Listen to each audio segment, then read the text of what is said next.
Hello and welcome back to the channel. We had an unbelievable weekend of GAA action in round 2 of the All-Ireland Senior Football Championships between the 2A and 2B games. 8 games for us to enjoy this weekend. So let's get straight into it. This is the GAA review. We'll go straight into it with the 2A games and we'll head straight for Ballybofey as Donegal took on Cork. First of all, before going into Donegal, what a result it was for Cork above in Ballybofey. Jason Sherlock scoring 9 points with 4 from the arc, and that 2-pointer from Tommy Walsh was absolutely delicious. Look, in terms of Cork, they kind of stuck with it for the entirety of the game. They never kind of went off the boil at any sort of stage. Donegal, again, I suppose, find it hard and do not take advantage of the home fixture. That's their third championship loss now in a row above in Donegal. Obviously, this year they lost to Down in the Ulster quarter-final, and then, of course, Cork on Saturday. The biggest thing really to take out of this game, and it was probably the most unjustified one of not being on the television. I think everybody really from the outset, fair enough, you could talk about Kerry not being on TV as the All-Ireland champions and Dublin Cavan as well, that's fair enough, but I think for the length that the Cork supporters had to travel to go to Donegal and it not be on television and end up being the first game of the weekend, along with being the first game of the weekend not on television, and it ending up being one of the better games of the weekend, in a sense, is it's probably a bit of a good enough for the GAA kind of thing. And this was what all the roaring and shouting was about beforehand. So yeah, look, grand, you had your one camera set up above in Ballybofey, but at the end of the day, it definitely should have been on television, and it was a bit of a joke that it wasn't, because, like I said, it turned out to be an absolutely brilliant game. But no, fair play to Cork, and Donegal now will need to kind of dust themselves off once again. Cork goes straight into an All-Ireland quarter-final, which is insane altogether, but no, fair play to them. Then next up we had Louth against Armagh. Armagh will feel absolutely sick that they didn't get over the line. They definitely didn't deserve to lose the game, and they were probably the better side throughout, to be honest with you. I think Louth staying on Armagh's heels throughout the game, and Armagh not being able to create enough of a gap kind of paid dividends for Louth in the end. Like, the goal at the end was absolutely insane. A very unfortunate mistake for Ethan Rafferty, who was very, very solid throughout the game with the high balls coming into his area. He caught virtually everything yesterday, and it just so happened that the last kick of the game from Sam Mulroy just completely caught him off guard. He just didn't get the right trajectory on the jump and got caught out underneath it. Like, as I said, for Armagh, they'll feel unbelievably undone to lose that game, because realistically over the entirety of the game they were definitely the better team. So for them to be going out again now next week is very unfortunate. But look, Louth continue to have a great year.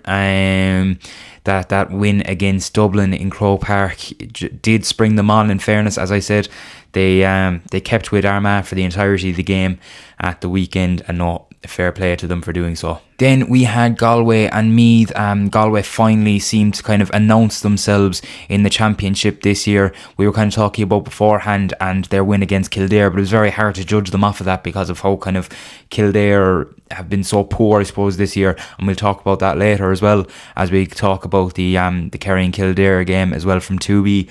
But no, that was much more like it now from Galway, in fairness.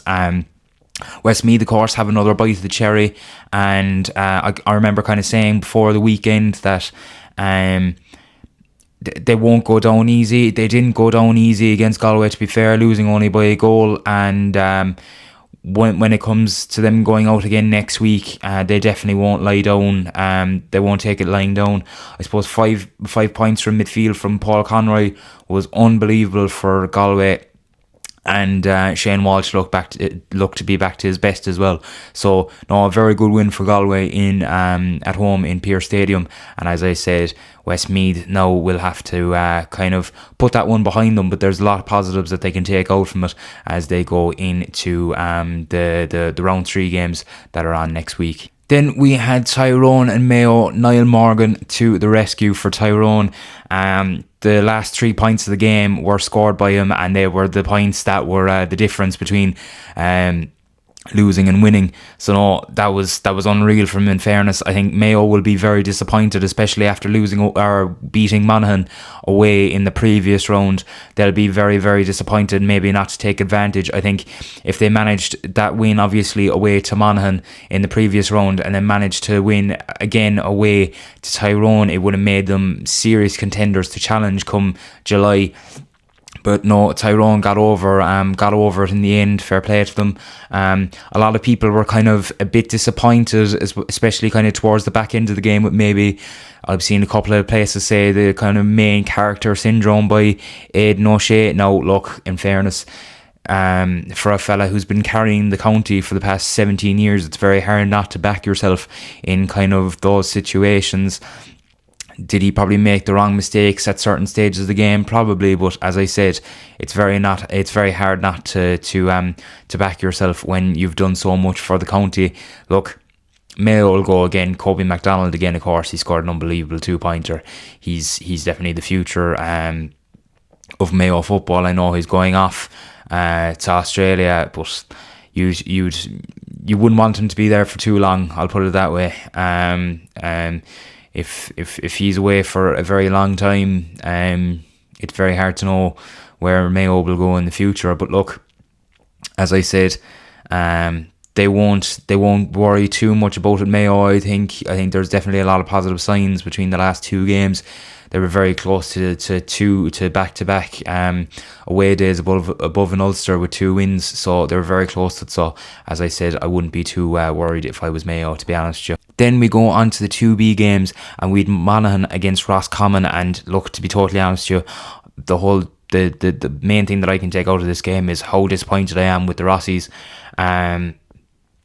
I've been singing their praise all year. I think Diarmuid Murtagh, no, he was great. He played okay on Saturday, but at the end of the day, I think for how good it looked for them winning the Connacht Championship the way they did, they were very unlucky against Tyrone in the previous round, and I just had a lot more hope for them going into this game. Going into the game, you never would have said that Monaghan were going to come out 9-point winners. Never. That was never going to be something that you were going to say going into it. So I think that's the most disappointing thing for, I suppose, people from Roscommon, and maybe people like myself from the outset who kind of gave them a lot of praise at the start of the year. From Monaghan, fair play to them. In fairness, they came out. They just have to do the job that's in front of them, and they did that in abundance. Jack McCarron was superb from them, and look, they're going to be going in now to the next round next week, and they're going to have to see, I suppose, how they get on there. But no, fair play to Monaghan, and a very, very tough wait for the year to end for the Rossies. Then you had Kildare and Kerry, like I was saying, a routine win in the end for Kerry. I know I was a bit worried kind of going into it, but you know, when it's a game where it's do or die, win or go home, you are going to be some bit worried. You don't really know what's going to happen. It was absolutely brilliant to see Paul Ganey back in the starting 15 for Kerry, and he played very well as well going back to it. It's just probably as close to full strength that Kerry are going to get. They're still missing the likes of Shane Ryan, Shawnee O'Shea and Tom O'Sullivan. Brian O'Begley seemed to go off as well with a bit of a strain. We don't know how serious that's going to be going into next week's game, but Jack Robinson and Derek Irwin. Jack Robinson scoring 5 points for Kildare. Look, Kildare, they were never too far out of it, say, in the first half. A bit like the Cork and Donegal game. Donegal were, I don't think they were ever more than 5 points ahead of Cork. It was around kind of, I think Kildare were maybe 7 or 8 points behind at half time, but they were narrowing it every so often, and if they kept plugging away and tried to kind of lock down, I suppose, the Kerry forward line, which is hard on the best of days. But it was one of the games anyway. Like I said, out of the 3 games that weren't on TV, it was probably justified in the end not being on TV. I know we're kind of saying the All-Ireland champions could have gone home and it should have been on TV, but look, that was probably the first of the 2 games that were probably justified not being on the box. Then we had Derry against Meath, also a brilliant Meath win as well, away from home. A lot was kind of going against Meath, I suppose, with the news about Rory Kinsella doing his ACL during the week. You kind of think that would really knock a team for 6. Of course, Derry aren't the team that they once were, but to go up there and get the job done the way they did and to get into the round 3 fixtures that are on next weekend, you have to say fair play to Meath for that one. 7 points from James Conlon for Meath.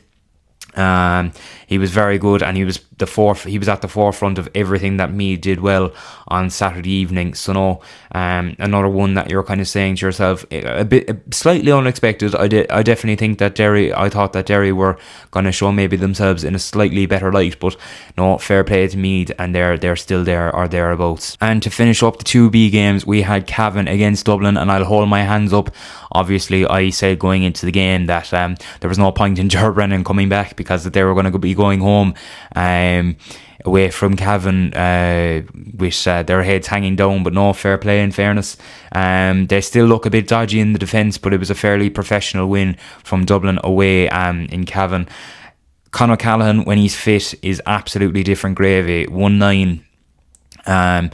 He's one of the most unmarkable players in the country when he's going at it. I was going into the game talking about Cormac Costello, saying that he's been one of the lads who's kind of stepped up the most for Dublin this year, and I think he'll feel very happy the fact that he didn't have to do all the work himself. I think he only got 2 or 3 points in the end, which is one of the quieter scoring weekends for him.